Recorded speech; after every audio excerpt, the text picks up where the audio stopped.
Hello, everyone, and welcome to the first day of Countdown to COP27. We've already heard from some amazing speakers today, but I am so thrilled to be joined by Carter Roberts, who's the President and Chief Executive of the World Wildlife Fund US. Thank you so much for joining me, Carter. Thank you. Well, we have a very brief time today to cover quite a complex topic, so I'm going to kick off right away with my first question, if that's okay with you. All right, so we're here to talk about three specific areas where you believe that companies are well positioned to lead on climate. But first, I wanted to ask why the WWF has chosen to engage with companies on climate issues in the first place. What do you see as the role of the private sector in achieving your organization's conservation mission? Well, I imagine that you've already heard from your other speakers about the fundamental role of government. And let's just say there is no substitute for government and government leadership in creating the right commitments, creating the right regulatory environment, and providing the right incentives for companies to move, not just the best companies, but the laggards to move at the speed and the scale that we need. At WWF, we work with companies for many reasons. One is the products that they create and sell touch the lives of everybody on Earth, and they also touch the futures of the places that we cherish. So whether, particularly food commodities, but almost any product that is sold produces emissions, but also at the same time affects nature. So companies are not only a connection in both ways to the places that we love, that we depend upon, but companies are engines of innovation, and companies are also engines of change that we see in the planet. So we work with companies because we have to. We work with companies because we must. And we also understand that companies also have what their needs are and what their possibilities are, guide the decisions that governments make. And there's three areas where you believe companies are well positioned to make a difference in the climate fight, and that is food and agriculture, nature, and energy. Obviously, they're all quite interconnected. And I Yeah. wanted to start with food and agriculture specifically. So first, why does this sector matter to overall climate goals? And second, what specific actions are you asking companies to take on that front? Great, thank you. So food and agriculture matters a lot because it combined, they constitute, the food and agriculture sector contributes almost 30% of greenhouse gas emissions in the world. It is second only to energy. And in many countries, particularly in the developing world, they are the number one source of emissions for which that they have to address, that we all have to address. So if you turn your eyes to the Amazon, it is not only an amazing place full of a glittering array of life, but as the agriculture sector and food sector touches the Amazon, it contributes to greenhouse gas emissions. It also destroys the habitat if it's done unsustainably. And the same story is played out in other parts of the world. In Borneo, it's palm oil. And in a place you will hear more and more about in the Cerrado, the world's richest savanna just south of the Amazon. The production of soy releases every year 250 million tons of greenhouse gas emissions. That's equal to 53 million cars. And we are watching the Cerrado disappear in front of our eyes right now because of those activities. We are asking companies to take the science-based targets that they have set, and particularly food companies. We're asking them to use a mechanism called FLAG to look at their food, land, and agriculture emissions to set particular targets against that. And we're asking companies then to work all the way down through their supply chains, all the way down to a group of companies that play a quintessentially important role. Those are commodity traders. They are the ones who are on the front lines with producers to make commitments to ensure that those places remain intact, and also to ensure that emissions are reduced, and to do so in a way that helps the entire world reach the Scope 3 emissions commitments that they've made.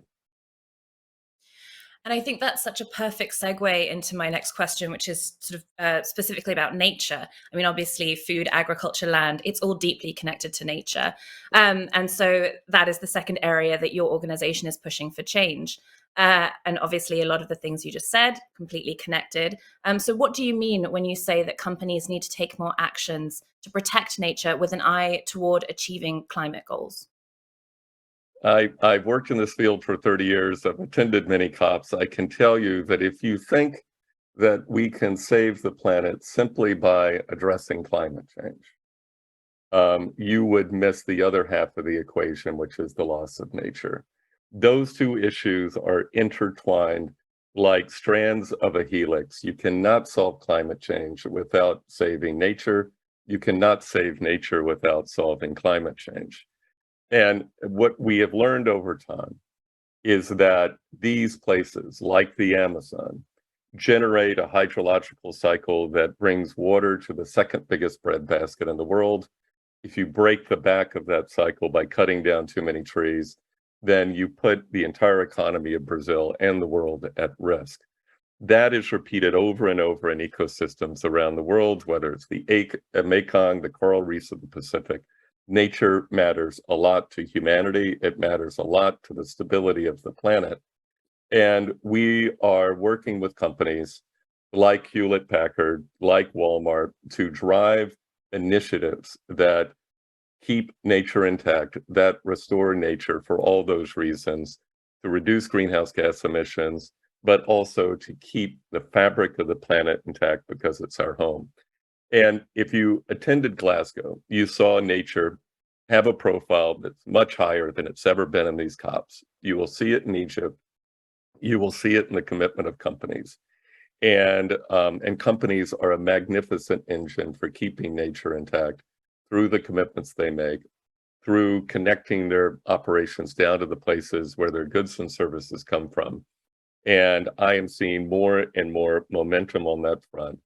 But make no mistake, if we don't act now, if companies are not a full-throated part of that solution, we're going to lose these places, much to our peril. You're absolutely right. And I think there's a growing understanding more and more of how nature is really our most efficient and important carbon capture, storage, and sink and cycle system, right?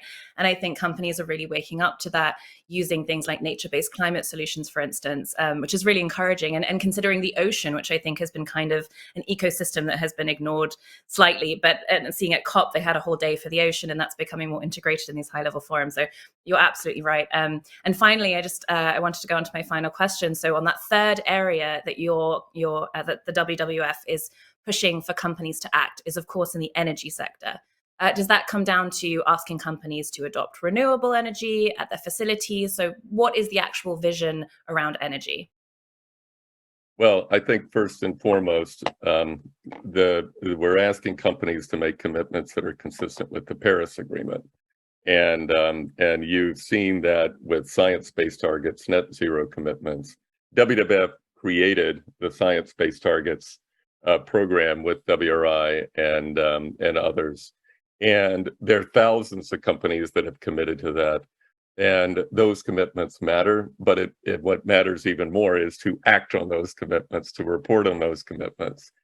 We have worked with lots of companies in driving the transition to renewable energy. We, with others, created something in the United States called the Clean Energy Buyers Alliance. It is essentially a trade association of the biggest buyers of renewable energy, the biggest companies you can imagine, that are working together to drive policy change at a state and federal level to enable renewable energy transitions to scale up. And I think, as we all know, whether it's the grid, whether it's incentives, whether it is local policies, there are barriers to that. And having the biggest buyers of renewable energy band together and drive that change is profoundly important. We're now doing that with thermal energy. It's a thermal energy collaborative, which is one of the biggest users of energy is for thermal production in some heavy manufacturing sectors. And we're just finding that companies, when they come together around a singular purpose, they can move policies, they can move governments to accelerate transitions where we need it most. Definitely. And, we have a little more time. And I wanted to go back to something that you talked about earlier in regards to agriculture and also nature. And that's the idea of supply chain emissions, and really farmers along a supply chain. And I was wondering if you had examples or ideas of how companies can effectively engage with farmers specifically across the supply chain on, say, regenerative agriculture initiatives. Absolutely. We have learned over the years that there's agriculture and then there's agriculture. The worst forms of agriculture, the most primitive, conventional forms of agriculture, can require 10 times as much resources to produce the end product as the best forms, whether that's land, energy, or water. There are different practices that can be deployed, and with companies, food companies with whom we are working, whether it's McDonald's, whether it's Mars, whether it's Walmart, we are seeing and driving regenerative agriculture practices, working with ranchers on cover crops, working with agriculture producers on no-till agriculture, looking at crop rotation, using AI and monitoring to adjust the patterns of production to both react to climate change, but also to use less energy, land, and water. And the results are astonishing. We just need more signals from the biggest companies to incentivize farmers and ranchers to change their practices. And let me just add, we also need the right kind of regulatory framework from governments, and we're seeing that in the U.S. right now with the Inflation Reduction Act, where we're seeing new incentives to replace old subsidies. And we need both government and the private sector to make those commitments, but also to send those signals with incentives for farmers and ranchers to change their practices. We need those families to continue to survive and flourish and provide food for the planet. We also just need them to do it in a different way. Absolutely. And I think sort of to my final follow-up question that's deeply related to that, and the idea that regulation and governance and these signals are so important to accelerate that change. And you have kind of already shared some examples, but I wondered if there were any others that came to mind of strong partnerships between companies, civil society, governance that really is driving progress right now on climate and sustainability goals, SDGs, the 30 by 30, protecting 30% of the planet by Right. 2030. It'd be great to hear, Uh, hear your thoughts. Okay, I'll mention two right off the bat. One is we have been a partner with others with Walmart on something called Project Gigaton, which is to strip a gigaton of emissions out of their supply chains. And that really means pulling in all of their suppliers to make formal commitments and then to follow through and monitor those over time. Walmart is now added on to that commitments on nature, and they have been a real leader in the United States in building a platform for thousands of companies to move in the right direction and to do so together. And we've seen that touch ground in places like the Atlantic forest in the northern Great Plains in the US and Borneo and in many other places. We've also worked with HP on the footprint of the paper that is used in their copiers and in their machines, and to offset or to account for that use by funding the restoration of forests in the Atlantic forest and in other geographies in Latin America. The key to those kind of mechanisms, we call them nature-based solutions, is to ensure there is integrity of demand so that those investments don't come at the cost of companies reducing emissions in their own operations, but also integrity of supply so that those projects benefit local communities, they benefit the sovereign nations where those places are. And our very first project in that sphere is with HP in the Atlantic Forest and elsewhere. And we're building similar projects with other companies right now. And I just wanted to touch on something that is so important to this entire conversation, which you have mentioned, which is the community aspect, the climate justice aspect of all of these areas. And Carter, I was wondering if you could talk a little bit about that. There is a profound, palpable shift through the COPs and particularly in New York at the Climate Week and also in Glasgow, which is the realization of the world that we need to center our work in many of these places around the voices of communities, the agenda of communities, and particularly Native nations, indigenous groups, to make sure that their rights, their needs, their benefits, their information is met in the design of projects, and that we follow their lead more than we have in the past, and we ensure that these projects deliver real benefits on the ground to them. That is an unequivocal need and imperative that every government and every company needs to honor and deliver on. Absolutely. Well, thank you so much. And thank you, everyone watching at home. This has been an absolute pleasure. Thanks again. Thank you.